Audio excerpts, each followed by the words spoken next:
want to check sight lines. Can all see me okay? Yes?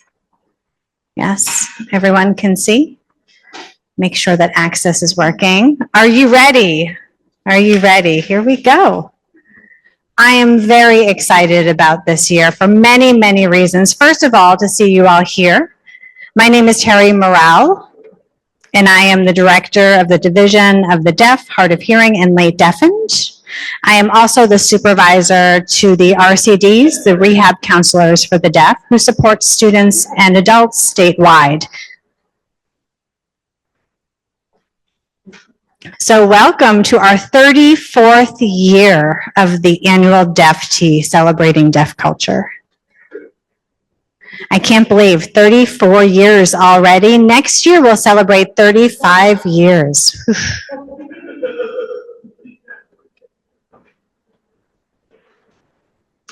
This tea, oh actually, yes, it will kick off our annual Deaf Culture Festival week.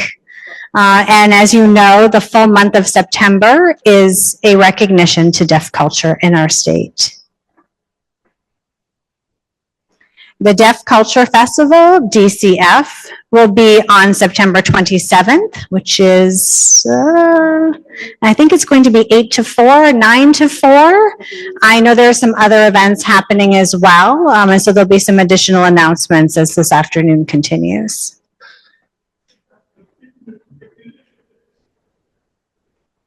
There are many different events that will take place to celebrate deaf culture. So when we say deaf culture, that means deaf, deaf-blind, deaf and hard of hearing individuals, those who are late deafened as well. So it's all inclusive. So when I use the word deaf, please know that all are included in that terminology. If you're looking for some additional information about DCF, I encourage you to look out to Emily Blatchley. She is found at DCF at deafmaine.org. So please find her through email.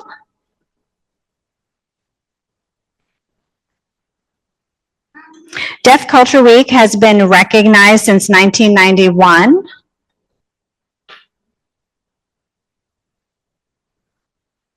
It's also the last full week of September that we recognize. There could be some confusion in the past as to when we would host the event, so it's really important that you look to the calendar and find that full last week of the month and know that that's when we celebrate our events. The governor has also signed the proclamation for Deaf Culture Week to be held at that time. And here is that proclamation. If you are curious to read this more in depth, it is also housed at the museum on Mackworth Island. I believe that you can reach out to Ronald Medore, who is the curator. Let me look here and see if I have his contact information.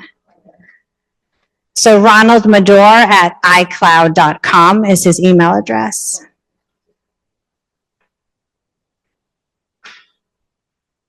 You can also reach out to MEAD, Maine Association of the Deaf. They have a number of events that are hosted, and you can look at deafmaine.org, which is their website, to see different events that are happening within this month. I highly encourage you to check that out.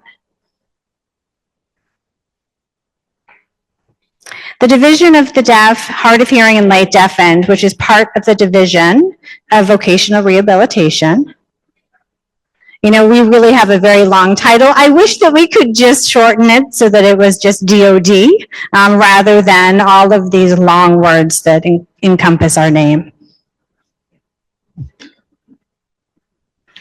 Our work is to ensure individuals have opportunities for employment and access to employment. You know, actually, I just learned something. Some people don't like the word independence. And that's something new to me. And so I hope I can spell it right. Autonomy is a wish. So we should use that terminology rather than independence. And that is a wish for all, right? We all really do also depend on one another. We have to, of course. that is what we do to gain that autonomy, depending on one another. And so my point is that we want to promote access to one another, to our community. Of course, VR strongly does encourage individuals to work. In the past, the philosophy was that you didn't have to work, but now you can find meaningful employment, you can have a career with opportunities of advancement.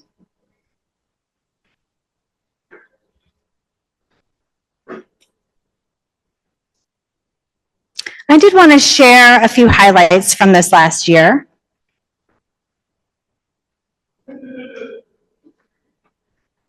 We have participated in a variety of job opportunities, supporting nurses, office employment, teachers, police, local law enforcement, and so this year has been a busy year. We're also supporting transition students. I know you may be aware of Camp Dirigo, and that is held at Pine Tree Camp. It is a full week for students. And 2 of our rehab counselors for the deaf were in attendance, plus an additional person from a pilot project, the P2P project, Pathways to Partnership. And we were there supporting students, encouraging them to find self-advocacy and to dream big and think about future goals. And it was a great conversation.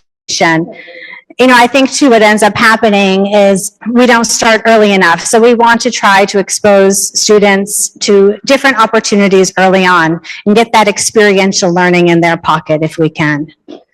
Yeah, we don't want them to graduate and not have opportunities.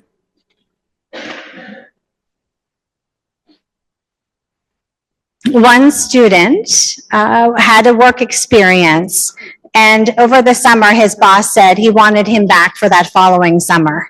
He was welcomed back. And this was a person, too, the boss, who was eager to learn sign language for direct communication. Definitely a win.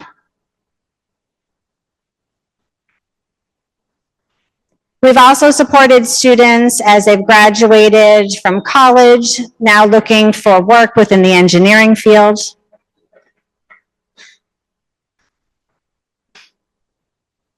I really would love to thank our rehab counselors for the deaf and hard of hearing. I work with them day in and day out. And looking to the audience, let's see, where is my team? Could you please stand so that we can recognize you? The RCDs, if you wouldn't mind, please do stand. So I have John Post in the audience. Yes, a round of applause to John. Satara Sheik, Nancy Hickey, Nancy Winter. So thank you to this amazing team of people who work with me day to day. They do a tremendous job supporting individuals, and they are incredibly dedicated. They can tackle any challenge, and I really appreciate their work and the time and commitment.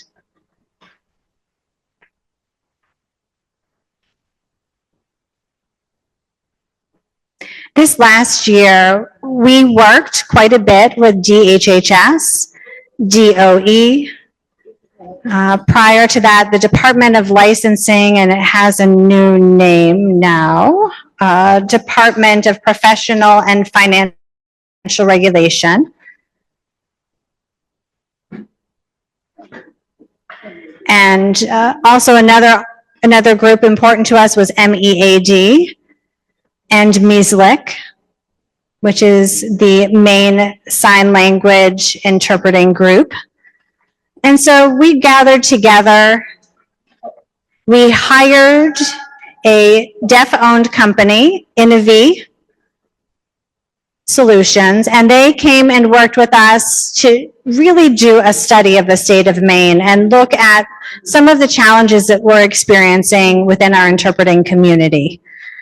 And so I know that Innovi interviewed many of you who are in our audience today, and we had committee work.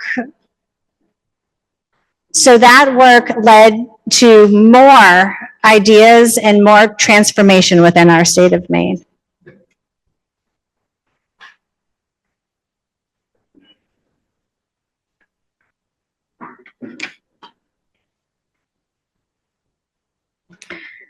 We also appreciate the legislature. For many, many years, we have looked to them for funding for civil rights, for TEP or equipment programs, and the funding was flat funded, but this past year we saw an increase, which was a wonderful thanks. And so we have to say thank you for their additional support for that funding. I just want to make sure all are following okay. Just do an access check in this moment. Can everyone hear? Auditory check, yes. Okay, great.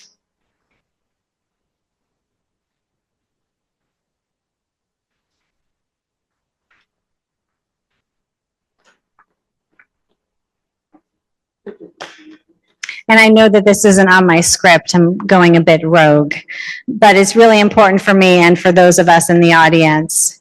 We do have several middle school and high school students who are here with us today, so I would really love for them to stand, if you wouldn't mind, so we can recognize you and celebrate your participation.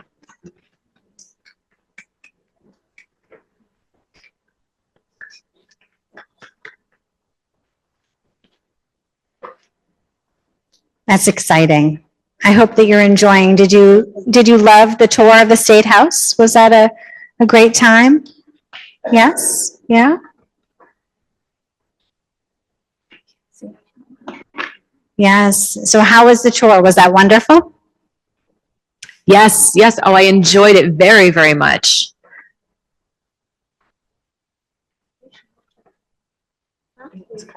And that was Carson with that comment, and this is Gratian. We have a thumbs up from Gratian. Enjoyed it very much. Wonderful, thank you. I always love having youth here participating in this event. And so at some point in time, I picture you all here on this at this podium and on this stage with me.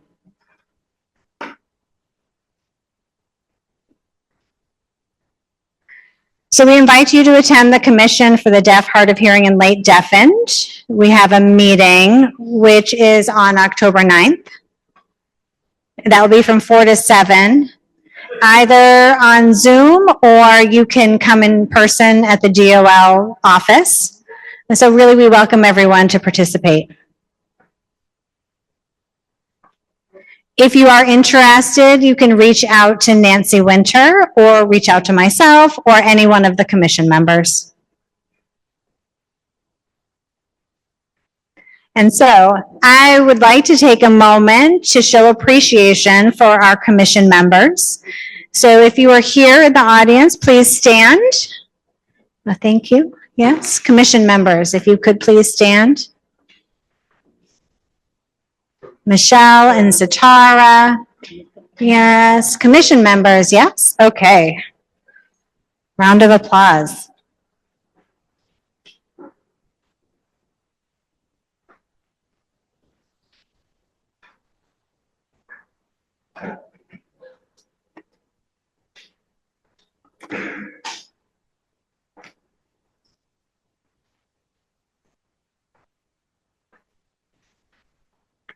I have to go rogue again, off script.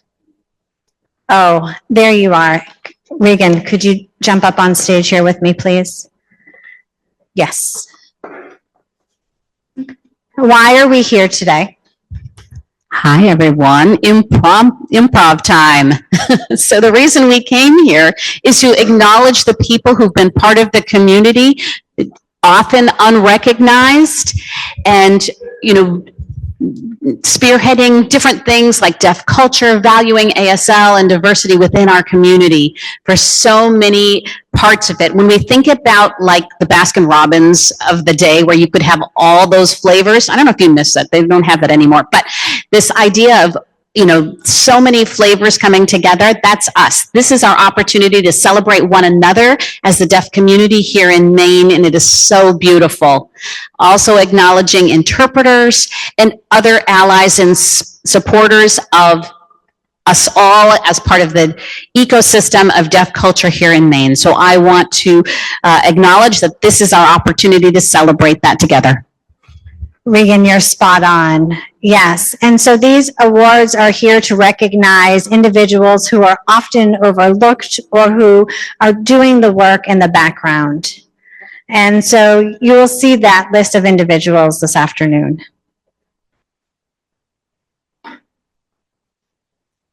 And so now I am thrilled to introduce Governor Mills to share remarks with us this afternoon.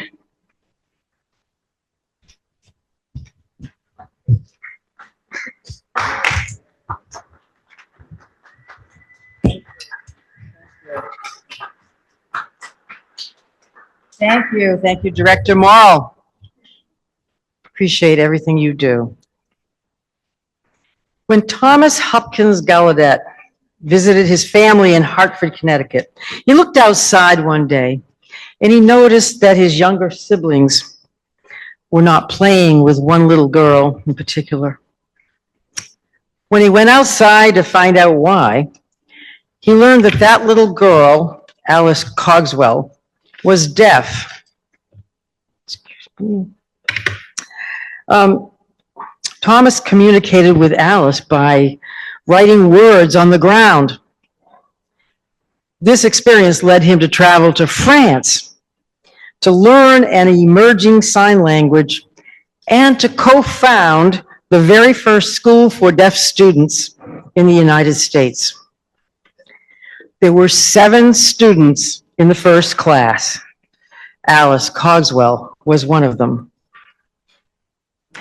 There's a phrase often used in tributes to deaf education and the teaching of American Sign Language that says, quote, "All of the children of silence must be taught to sing their own song." Today, we celebrate deaf culture by uplifting those unspoken songs, the rich language, culture, history, and traditions that have shaped our state, and by sharing the stories of the leaders of the deaf community who have made a real difference in the lives of others.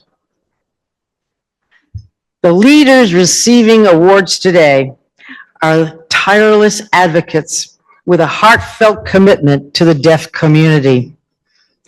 To a person, they have all been described as warm and kind, welcoming, and always willing to lend a helping hand.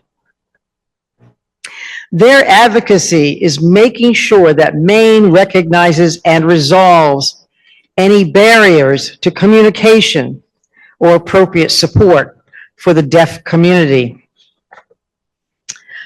So congratulations to each and every one of you. And thank you for everything you do for the people of Maine. As Director Morrell mentioned, my administration's Division for the Deaf, Hard of Hearing, and Late Deafened at the Department of Labor has been working with many of you here to ensure that deaf students graduate from college and find a rewarding full-time job in Maine, and that employers are able to communicate with deaf workers successfully. Several agencies in my administration, including the Departments of Health and Human Services, Professional and Financial Regulation, Education, and Labor, also worked with interpreter professionals, with the deaf and hard of hearing community, and leaders from Disability Rights Maine, Maine Association of the Deaf, and Maine Sign Language Interpreter Committee on the Transforming Interpreters in Maine, or TIME project, to see how we can expand the American Sign Language interpreter workforce.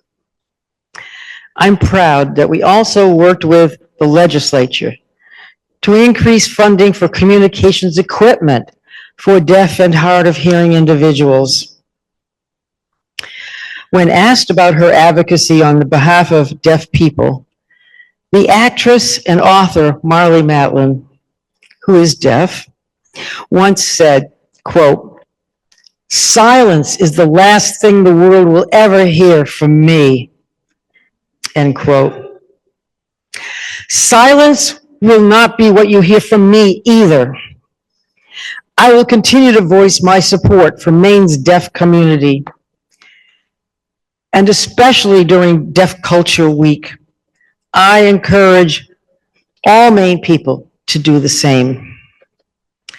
Let us all recognize the many contributions of the deaf community, celebrate deaf culture and communications, including American Sign Language, and recommit to making Maine a better place for all deaf, hard of hearing, and late deafened people. Thank you. Thank you. Thank you very much.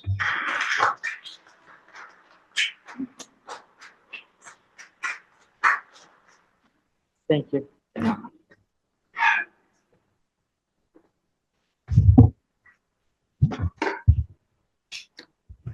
Thank you, Governor Mills. We really appreciate your support. Thank you so much. Another round of applause for Governor Mills, please.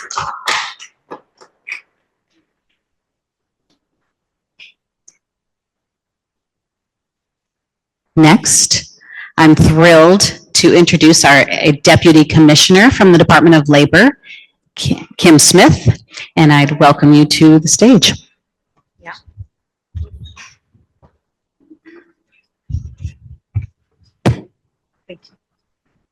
Hello, everyone.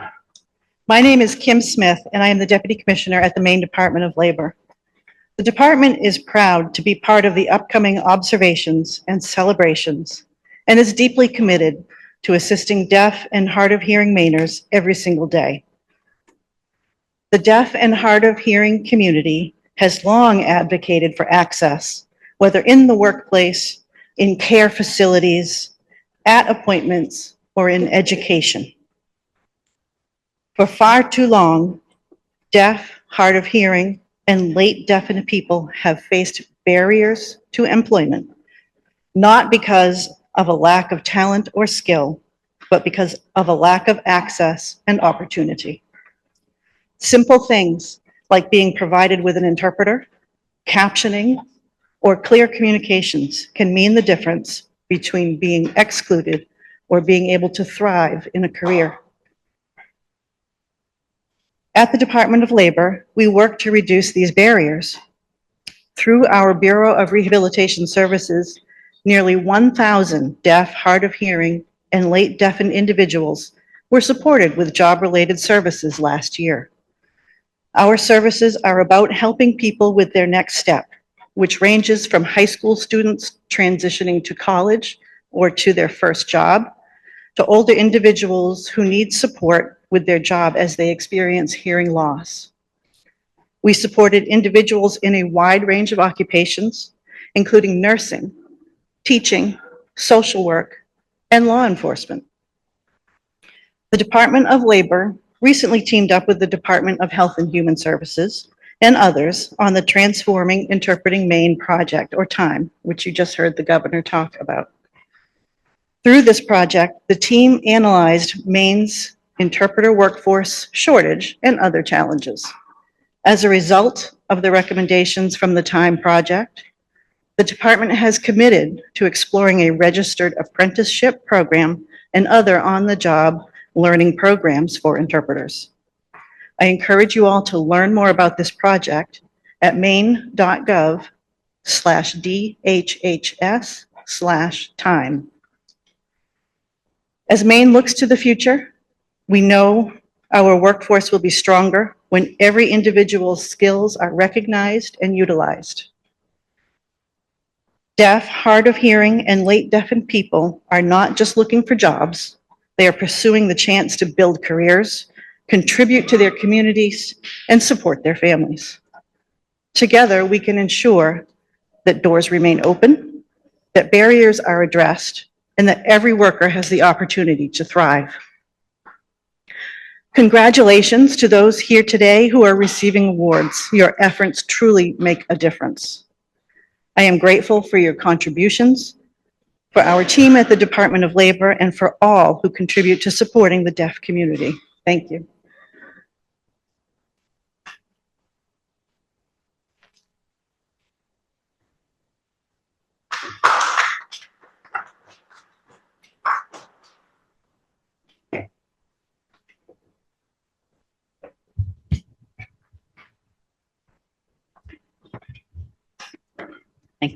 Thank you, Kim. We appreciate your support from the Commissioner's Office. We really appreciate your remarks. Another round of applause for Kim Smith, please.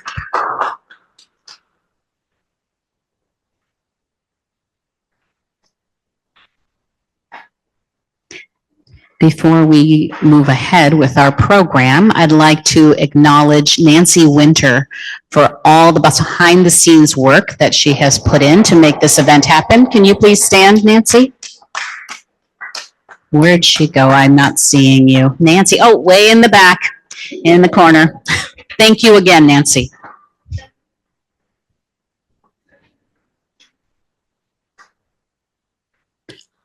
Also, I want to take a moment to thank you, our T committee members.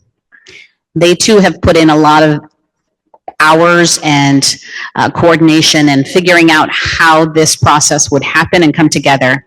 So you members of the community, when you want to acknowledge the work that is done, you can put forth a nomination either in writing or bring their name forth and highlight the work that they have done.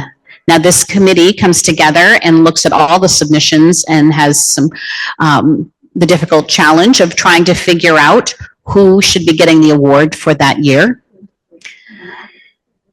Sometimes a nominee comes forward for a particular category, but they're better suited for a different award. So I would like the T committee members to please stand. Lisette Belanger, Julie Novak, Regan Thibodeau, Laurel Kelly, please stand.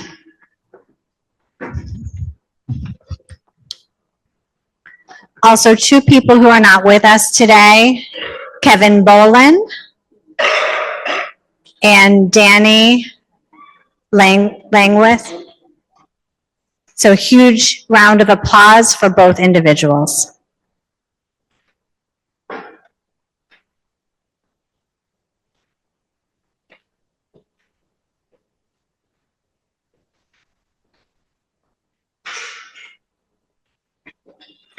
So the excitement is about to start.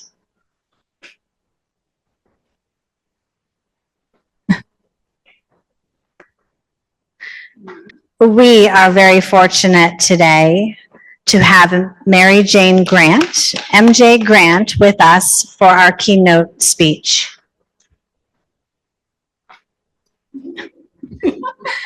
MJ grew up in Sanford, Maine, and she is a child of deaf adults and has been immersed within our deaf community.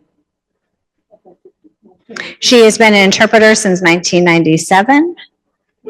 And I remember when she first started interpreting, oh boy, yes, she came and interpreted for me. And I would say you did pretty good. It was a complicated situation, but you rolled with the punches, and to see how you have grown over the years, it's amazing. It's been amazing to watch. MJ has taught at University of Southern Maine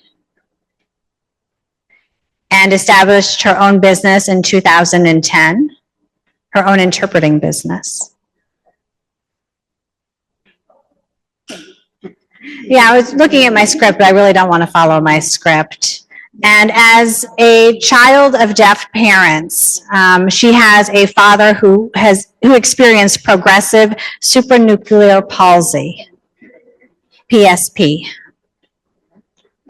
And I know that it is some long words to actually explain out that acronym, but unfortunately her father passed. At the same time, her mother slowly, the dementia that she had been experienced took hold. And so she has experienced so many barriers in watching her parents navigate the healthcare system. And I don't know if you have seen some of her documentary, but she's an avid advocate. She speaks across the country, sharing her story as well as internationally.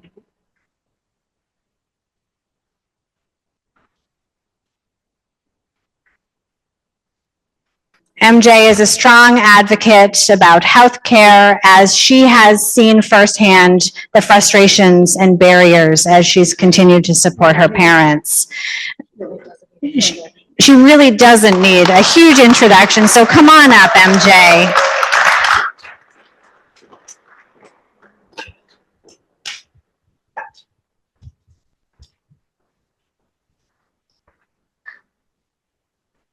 Hello, everybody.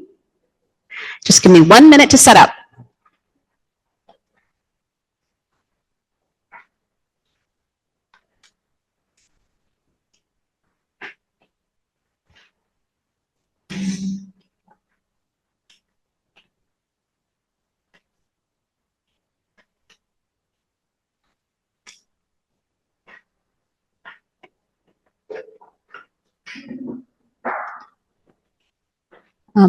We're asking, can you see me okay? And getting prompts to, nope, you're good now.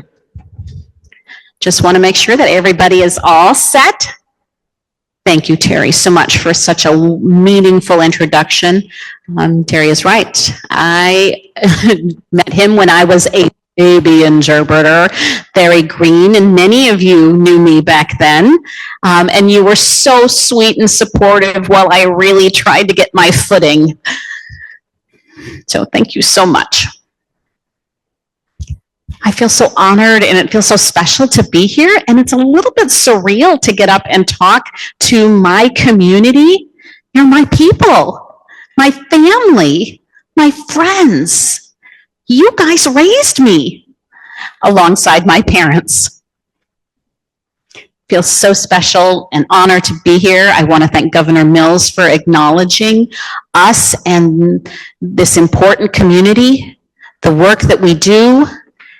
Thank you, Libby Stone-Sterling, for also coming, Deputy Commissioner Smith, and all of the great support that you give to our beautiful forest. You are our roots. I want to share a little story, and I'm going a little bit, it may seem a little bit off track, but it does connect. I have to share from my heart. My dad is deaf. As Terry had mentioned, he passed in 2019 from PSP, progressive supranuclear palsy, PSP. And essentially what it means is that the connection from his mind to his body is not working in the way that we would want it to. Similar to ALS, it is a progressive illness. And that journey that I took with him, I learned so much. It was an opportunity for us to connect in a very wonderful way and carry that with me even now. I feel his spirit and his presence here. Actually, this whole week, I have seen him come to light. His birthday was 2 days ago, September 16th. And on that day, Tuesday, I should back up a little bit. PSP, other people will call that the hummingbird disease. And it's because when you do an MRI of the brain for individuals who have PSP, the center of the brain looks like the shape of a hummingbird. And so it has been dubbed the hummingbird disease. And my family, as a result, has a connection with hummingbirds.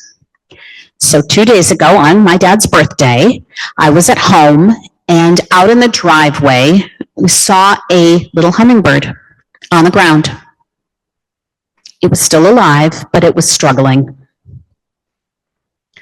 Now, at that time, I was getting ready to put out a post to honor my dad because it was his birthday and how much I missed him and appreciated that time and the trust that he has for me and life and so on. Now, my daughter called me outside, and I was a little bit annoyed because I was like, I'm going to talk about my dad on social media. But I said, okay, and I went outside, and in my daughter's hands was this hummingbird. And I thought, oh, Papa, my daddy, it's his birthday, and here's hummingbird. And so my daughter was giving it some sugar water, and you could see the tongue come out of the bird's mouth and try to lick this sugar water. And it was such a beautiful, connecting experience. It was so grateful for the feeding that my daughter offered to this bird very gently. And it took an hour. And I could hardly believe it. It was such a wonderful blessing. And I thought, why? On my dad's birthday. And I thought, this means this little bird's going to live, and it's going to show that my dad has overcome. The bird died. And now you might be thinking, MJ, what a horrible story. Why are you sharing that your dad, this little bird died on your dad's birthday? But my point is, there is yin and yang. There is balance. And as my dad progressed through his illness and how dark it was, there was light as well. This bird came to give us an opportunity to, oh man, I almost fell,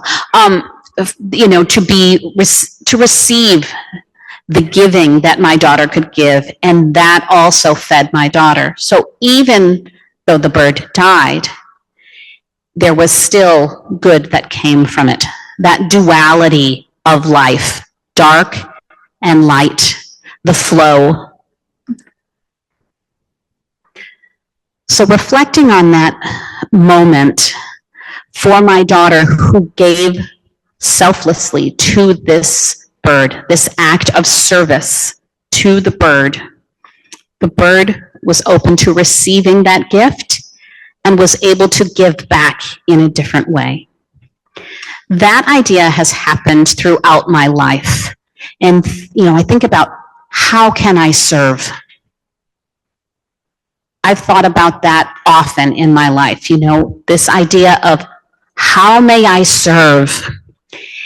And, thinking about what it means in English, I'm curious, what does service mean to all of you? When you think about how can I serve, that idea, I'm open to a couple things from the audience. One person is saying support. Other ideas of what that means when we think about serve or service and what that means to all of you. Roxanne is using the idea of nurture, to care for. There are so many aspects and types of what service can be. I'm not talking about like I'm providing a service. I'm talking about giving of oneself in your life. That's what we're here for. That intangible made tangible, and where does that come from? We are born into this world and we have a need.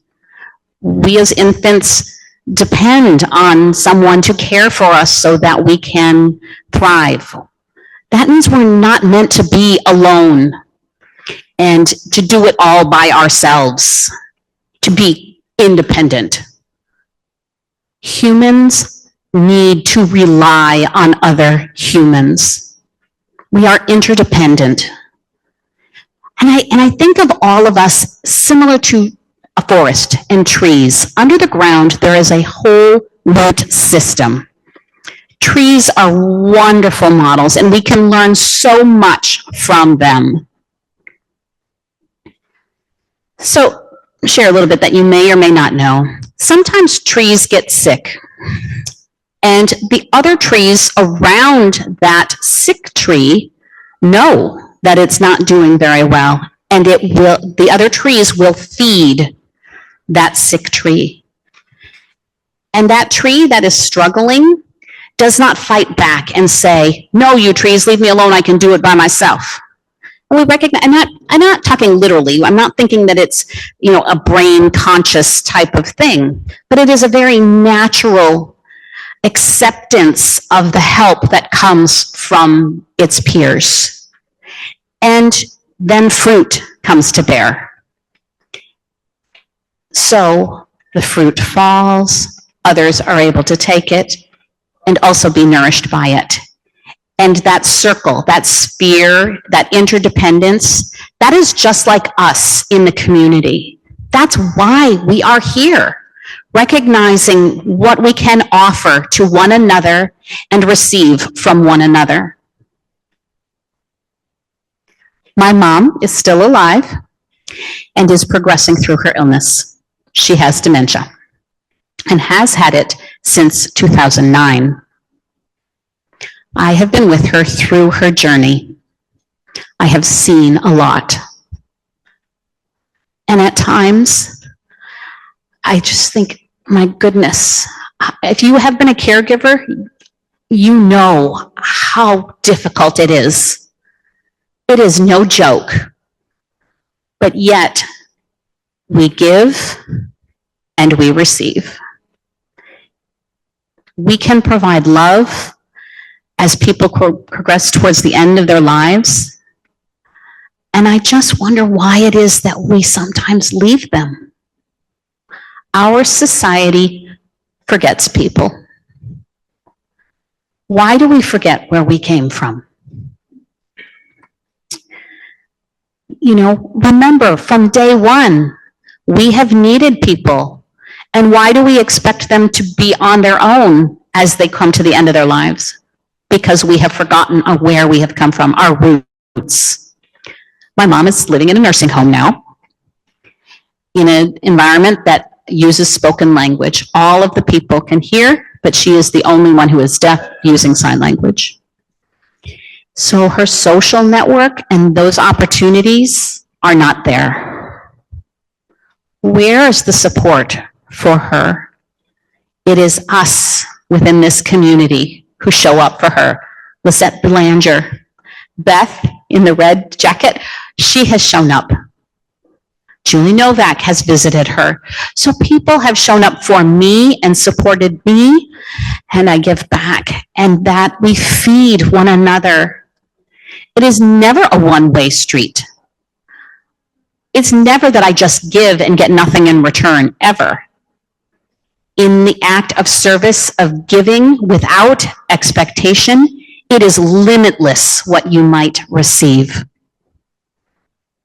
It's unexpected. You just don't know the length and breadth of that you might experience. I'm asking you to show up for something. Maybe it's just going to visit a deaf senior citizen in a nursing home and giving them a few minutes of your time to be present with them. Just see what happens. Just test my theory. See how it is you feel. Do you think you would regret that visit? You won't, because you will receive something really special. Sometimes when I visit my mom, she's anxious because she's struggling through her illness. And I go and I sit with her and I put my hand on her heart and my hand on my own heart, and we breathe together. My goal is to help my mom calm down. But what happens is that we share that energy, that connectedness with one another, a life force that just grows and spreads and just keeps going. And it continues to impact all the others. And it just continues to connect, almost like a forest where it continues to thrive. It's so amazing.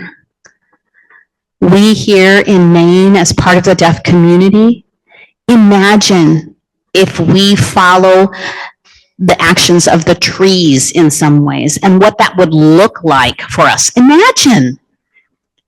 There's no harm in dreaming and imagining what things could be if we gave and did service and received from one another the energy. It would reduce the suffering. It's not to say it'll never go away. There is always the light and the dark, the yin and the yang, but there is no limit on any side to what love brings. It is endless. So now I ask all of you here today to consider this, and not just with your brain, with your heart, your spirit, your body, your mind. Align all of that and consider how you might serve. Thank you so much, and I love all of you.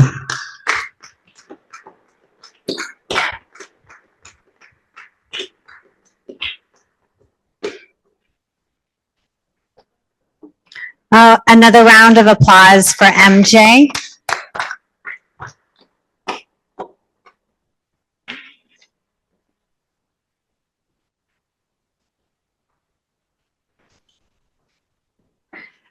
If I could backtrack for a moment, we do have DRM with us today. So as I mentioned earlier in my presentation, the telecommunications equipment program, do stop by their table to hear more about the TEP offerings.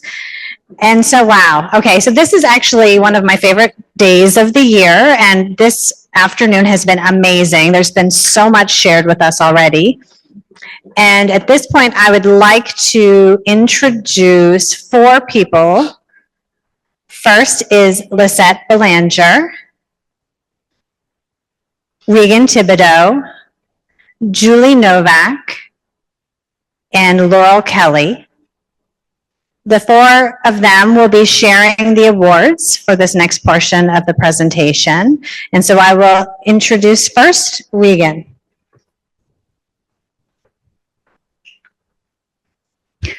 Honestly, I should say, I don't think we have a dry eye in the room, honestly. MJ, thank you so much for the inspirational words of love. I'm feeling that emotion right now. And I am so thrilled to be able to announce the next bit of awards. So we're starting with the Citizenship Youth Award. And this award is given to a young person who has a great passion for life, and we can see the amount of growth that happens within that person. Hey, give that guy a little nudge, would you? So this award is for a person that we have seen great growth. And honestly, you have done amazing, and that's so inspirational. Who you are with your friendly spirit, the fact that you check in with all of them and make sure that they're doing okay, your passion for learning and wanting to know more about why things happen, your ability to advocate in a polite way, to say that you didn't want that. You know, I remember there were times where you would just get up and leave the space. And now you can engage and you can talk more about your opinion. You are a wonderful leader and you're a role model in supporting appropriate behavior, and you teach others. So that inspires all of us. So Lucky, you are such a unique person. Other people know you because of your smile and your willingness to be so open to them. Thank you. So I would like to now introduce our Citizenship Youth Award to Lucky Ayaroa. Come on up. So this award is for you. I'm going to have you come to the other side so that people can see. Can you show this that your name is on it? Can you hold it up? Do you see that? Yes.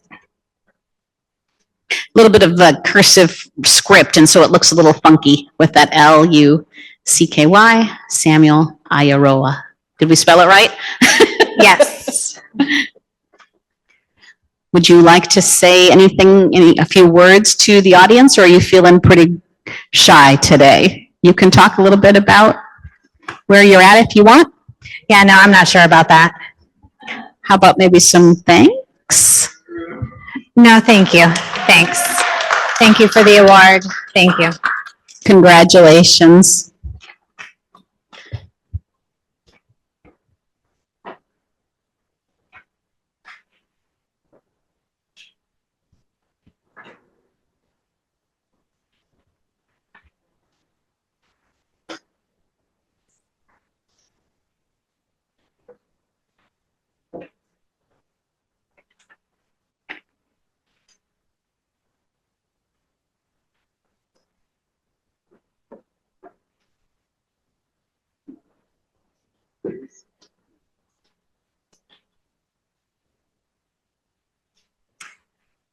This is the Special Commendation Award. This award is given to an individual or an agency or a business who has been active with the deaf community in Maine, and they deserve this recognition. This organization is a very unique organization. It is a group of individuals who have shown leadership and have really rolled up their sleeves and have dived right into the work that needs to happen in the Maine deaf community. Maine deaf, hard of hearing, and late deafened community.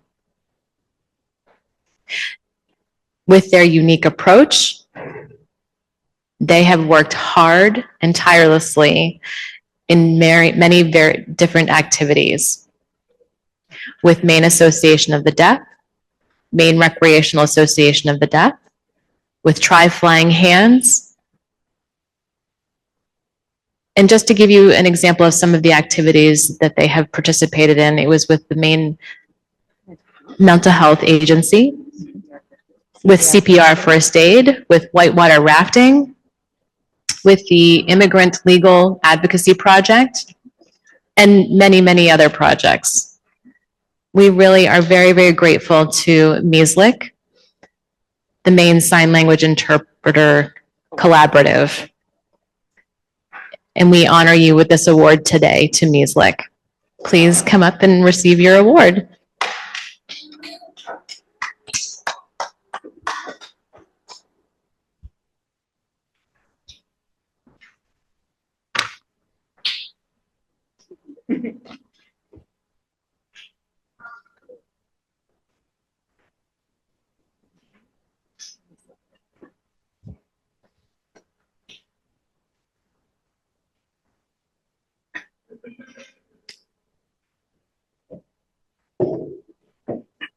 Wow, I feel tall.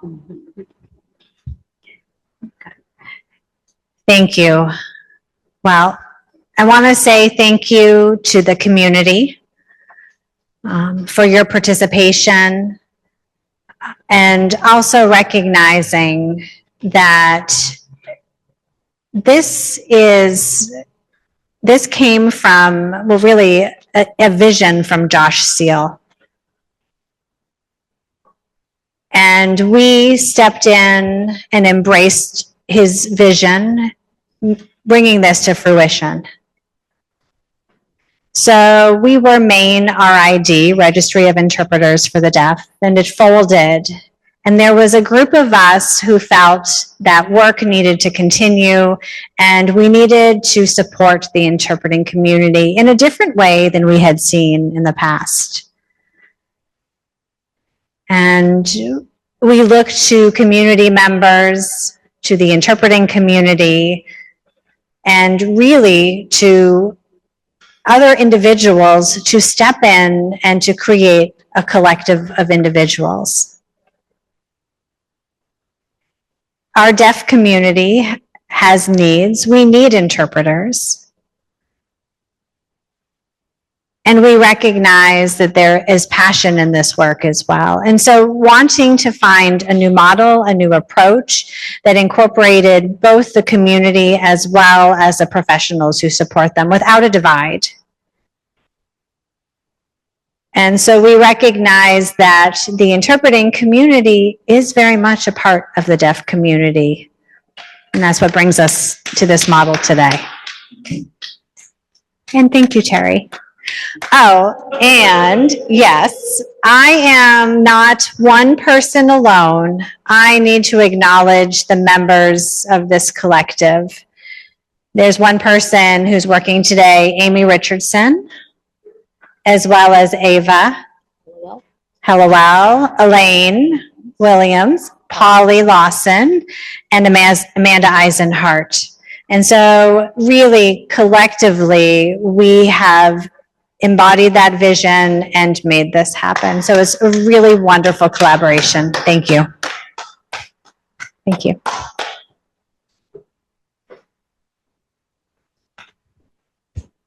Ooh, it's me again.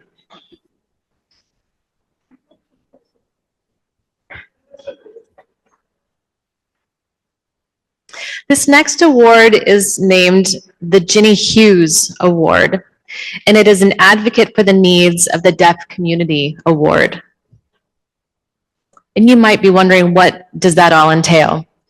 So this award goes to a person or an organization who gives full access and advocacy for the needs of the deaf and hard of hearing community across the state of Maine.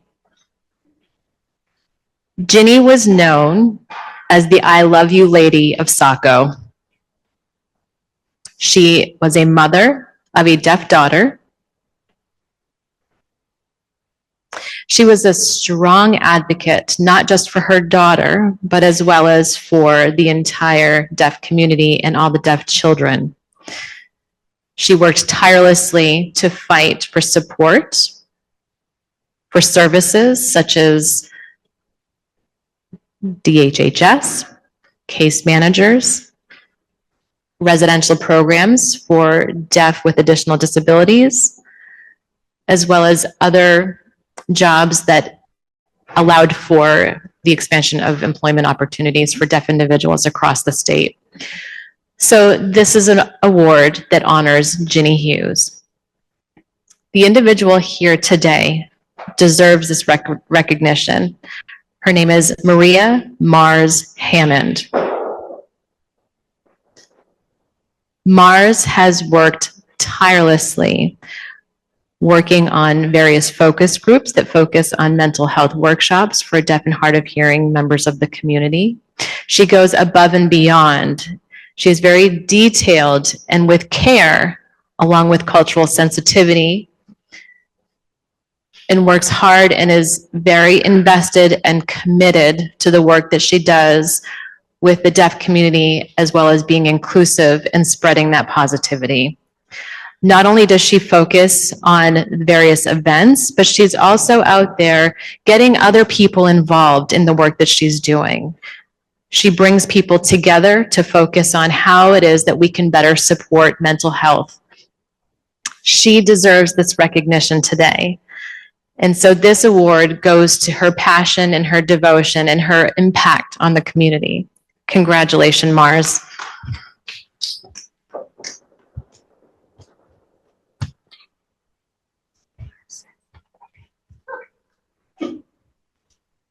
Should I get up on the platform here?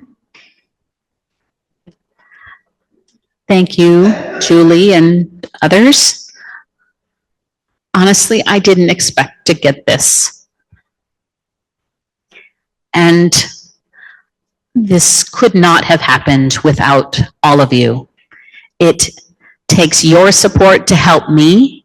It takes a village to make this happen.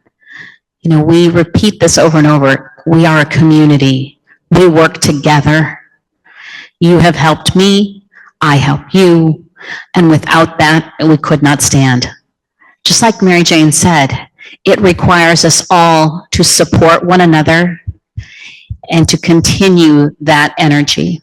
I believe in that support. And so thank you for all you've done.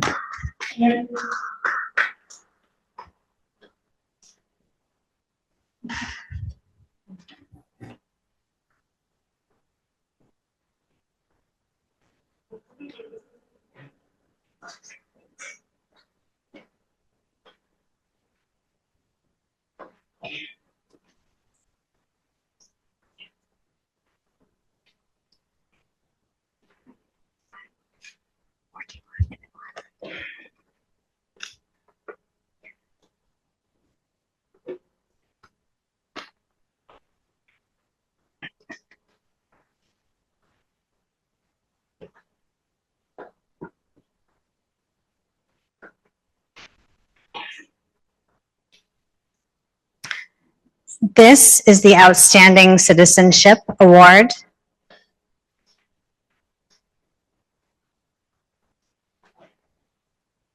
I'm not good at being on a stage and sharing a message with ASL. Oh, yeah, okay, so I would like to share, well, for those of you who don't know, I'd like to speak about Emily Blatchley. Who is Emily? She is a one of a kind. She is an incredible person who supports families throughout the state of Maine, including New Mainers. She also supports individuals who are deafblind and deaf with additional disabilities. Emily gives her time and her energy. She is always ready. She has incredible resources and information. She knows so much, and she has so much to offer and share with our community. Her dedication has made a real difference to our lives. And beyond that, we love Emily. We love Emily for who she is. Emily is kind and creative and incredibly talented, especially when it comes to her beautiful artistic skills. So it's my honor to present this Outstanding Citizenship Award. I mean, really didn't say it at the beginning, but she's just amazing. But here it is, the Outstanding Citizenship Award to someone who is so incredibly deserving. Emily Blatchley, the one and only.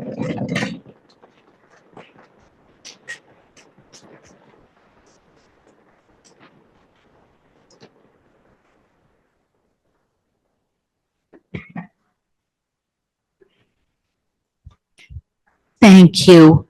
Thank you. Oh, Lizette, I need a hug. Thank you. I'm so honored. Thank you. Honestly, I did not expect to be the recipient of this award, but I am so touched. This award is for all of us. I mean, I can be a good citizen because of you. I mean, without you, I'm not part of a community. And so being part of this amazing community you've welcomed me. I can jump in with both feet, and all of you are so beautiful. Thank you for this honor.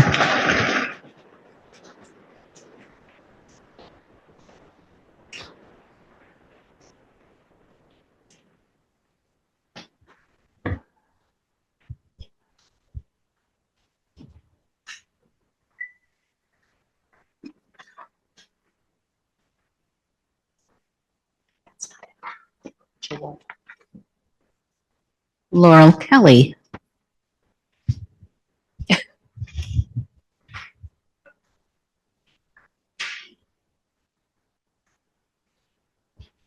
Is Laurel here?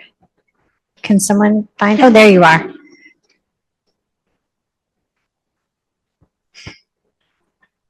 And Laurel's asking, do I need to stand on that top step or, wait a minute, can you see me? Okay, fine. All right. Is that better?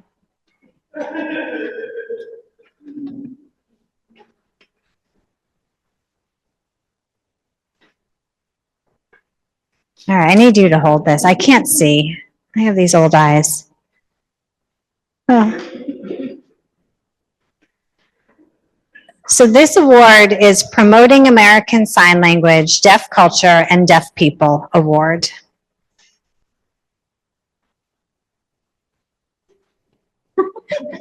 So this is a person who has worked in the deaf community, TFH, Try-Flying Hands, Maine Recreational Association for the Deaf, attending MEAD, Maine Association of the Deaf events, snowmobiling, camping trips, ice fishing. I mean, you name it, and she is at those events.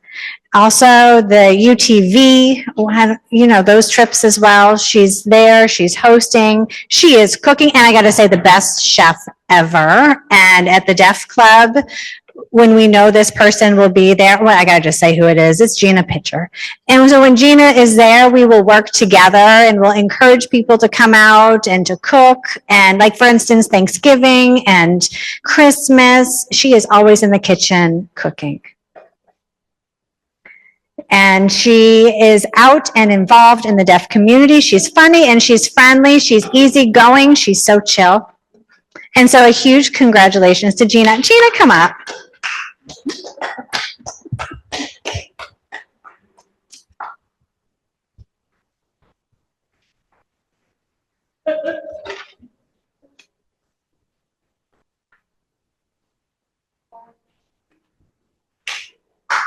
Hi, everybody. Thank you so very much. I always just absolutely love being with my deaf community and having fun with all of you. I don't ever like having anyone feel left out, and I just am so grateful, and I'm just speechless. I'm a little shocked that you all picked me, so thank you very much. Thank you, thank you.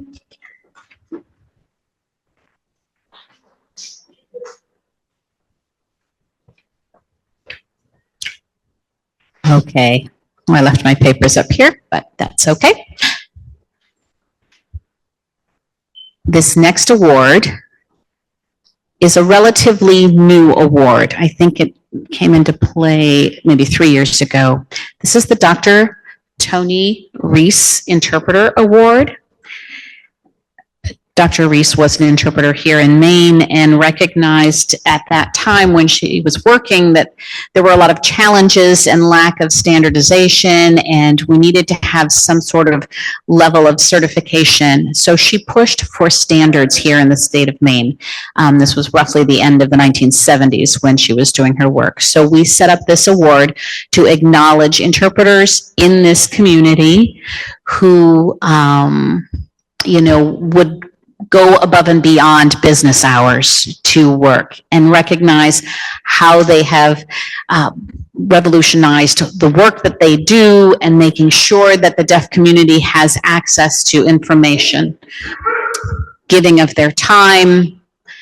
So they might be volunteers and so on. So anyway, that was Dr. Tony Reese, and that's the award. So today's recipient of the award has given many, many years to the community. And people have looked to her for all of the work that she has done. She has shown commitment, not just to the community, but to the academic investment of future interpreters. And not just in the United States, but internationally in South America. In Peru, this recipient has traveled and interacted with deaf individuals around the world, developing literature with Peruvian Sign Language, works at USM teaching and promoting the community locally and internationally. So she has committed a lot, and she has brought her family for a time to another country and then came back home, but still maintained connection with that community and continues to support by giving resources and time and effort to maintain those relationships. She invited me to participate, as well as Judy Shepard-Kegel, to meet with the Peruvian government to convince them of the significance of educating deaf individuals and not relegating them to churches.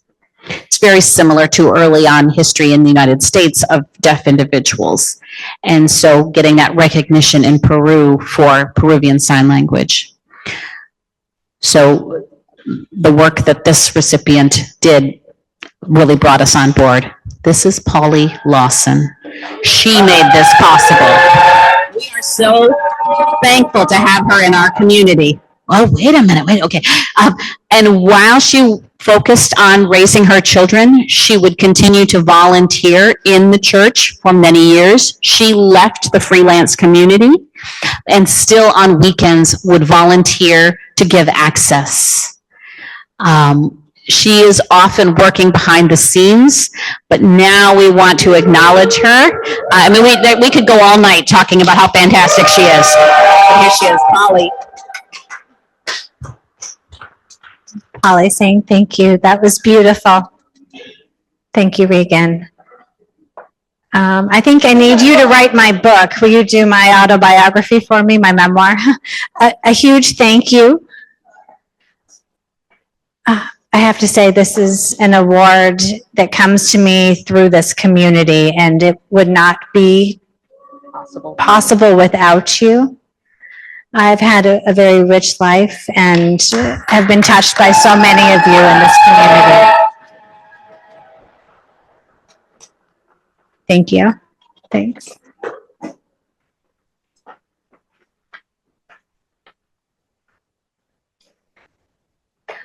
Okay. We are working, this is our last award, but before we get that, I do want to make a note that our award winners, if you wouldn't mind after this ceremony to come to the front and we can get our pictures of all of our award recipients today. I'd appreciate that. And you can help yourself to refreshments in the back after our ceremony as well, and an opportunity to visit with one another. Let's see.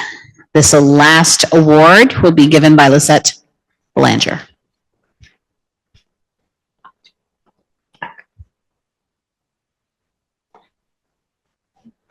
So this is our last award, but it is not the least.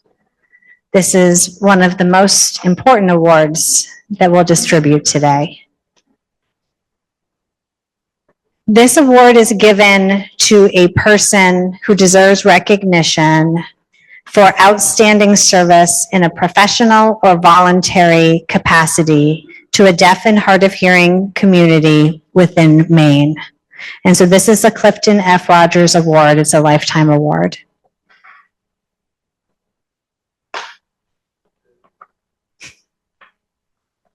So this is for Margaret. She is the Jill of all trades.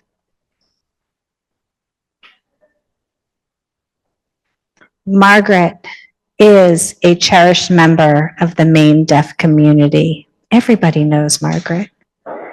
And we see her everywhere. She just is there. She's working. She jumps in. And do you know what she's famous for sharing? What is she famous for saying? Does anyone know? She says, sure, sure. Oh yeah, sure.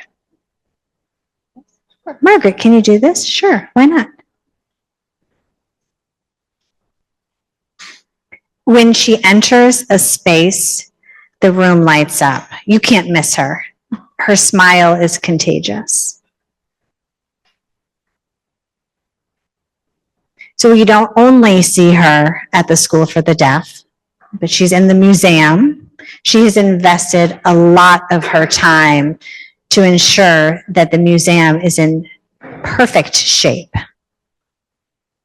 She has studied and researched how to ensure each one of those archived items is in its best shape. She helps post items, she helps with the cleaning, she helps to display our items in the best way. But we know her presence. We can see her work.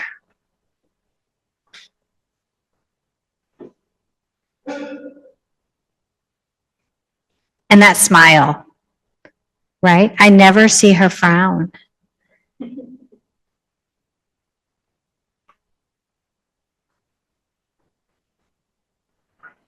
We appreciate you, Margaret, for all of the work. And I have to say, she's always willing to learn something new.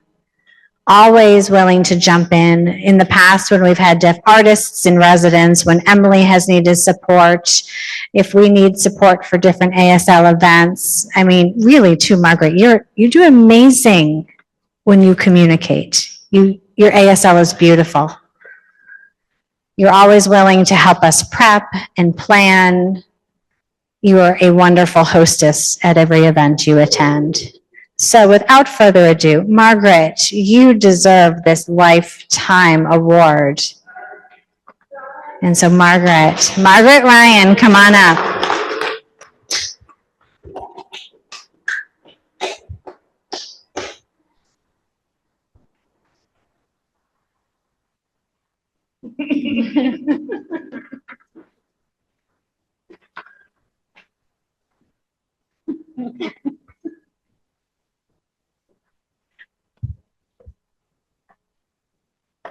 I have to say, Margaret was fighting this one. She didn't want to accept this award. So I had to tell them that you won. I had to. I couldn't keep it a secret.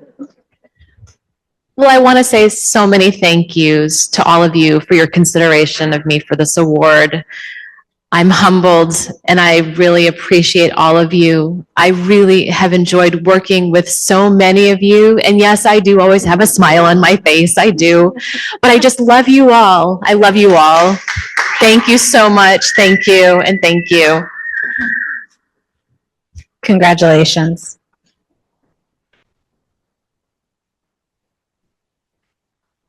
Lisette is spot on. Margaret was fighting this one, but absolutely she deserved this. Right, come on, jump in, cheer her on. She deserves this award. Thank you, love you, love you. Thank you.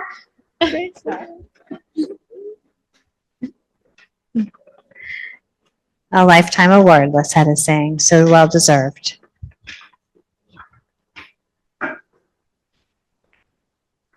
Okay. We can continue to celebrate. This is our kickoff, and so this is Deaf Awareness Month, and enjoy Deaf Culture Week. And again, if I would ask that all award recipients please meet up at the front so that we can do pictures. This is an opportunity for announcements, so that if you want to make an announcement about some information that the whole group needs to know.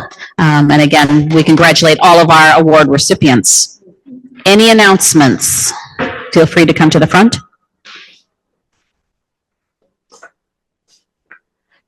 Should I list all of the events that are coming up? I mean, tonight we have Deaf Rights Group from 4 to 9. Tomorrow, 5 to 9?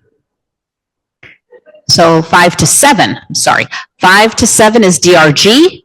Tomorrow, there is the Inspiration Panel at the Maine Resiliency Center. That's 5:30 to 8:30. Saturday, there is Deaf Night Out, so get all dressed to impressed. That type of event. So that's Deaf Night Out in Biddeford at the Lincoln Hotel. Sunday, 1 to 3, there is apple picking at Ricker Hill Orchards. Monday, I believe that's our rest day. Then Tuesday, there will be the Senior Citizen Gathering, 10 to 12. You can come even if you're not a senior citizen, because we're going to be learning about scams and all of that sort of thing. Wednesday is a movie night regarding 911 and 988 videos. Oh, wait, they're saying that's postponed. Okay, so thank you. That's good to know. That plan for Wednesday has been postponed. Nothing in its place at this point. Thursday is the museum gallery showing at UNE in Portland, Stevens Avenue. So there is a art show, 5 o'clock until, and the show will run through February 7th. So there'll be opportunities to go beyond that. The gallery showing is called Unspoken Resilience. So you will be, the fact that this community, despite what happened on October 25th, we've had artists come together as well as a photographer to be able to display this work around the resilience of the deaf community. Then Friday, 6:30 with Emily Blatchley, 6 o'clock.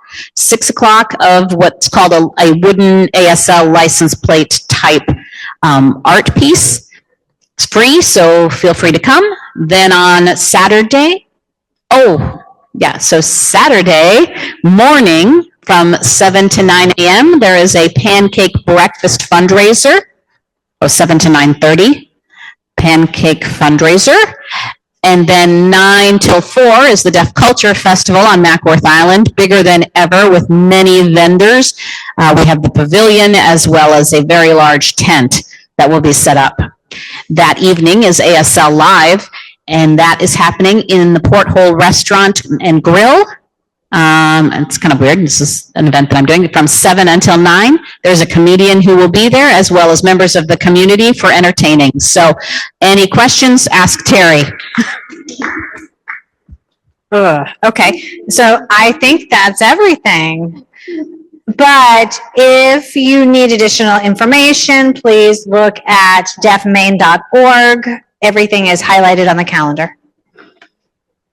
A huge thank you to Matt Webster for running our technology, and to the OIT team here.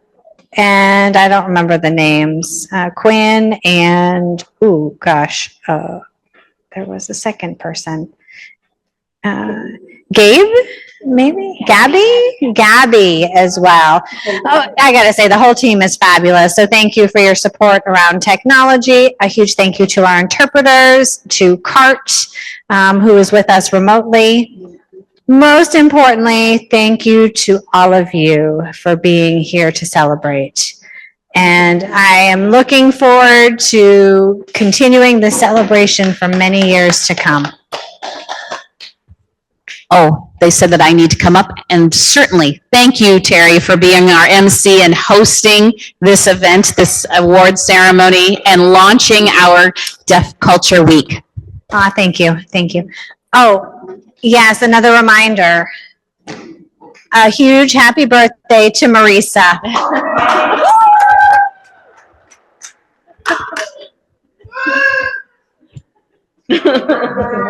Is there anything else that I might have missed? Okay, wonderful. Thank you again. Enjoy the rest of the day. We'll see you soon. Bye-bye.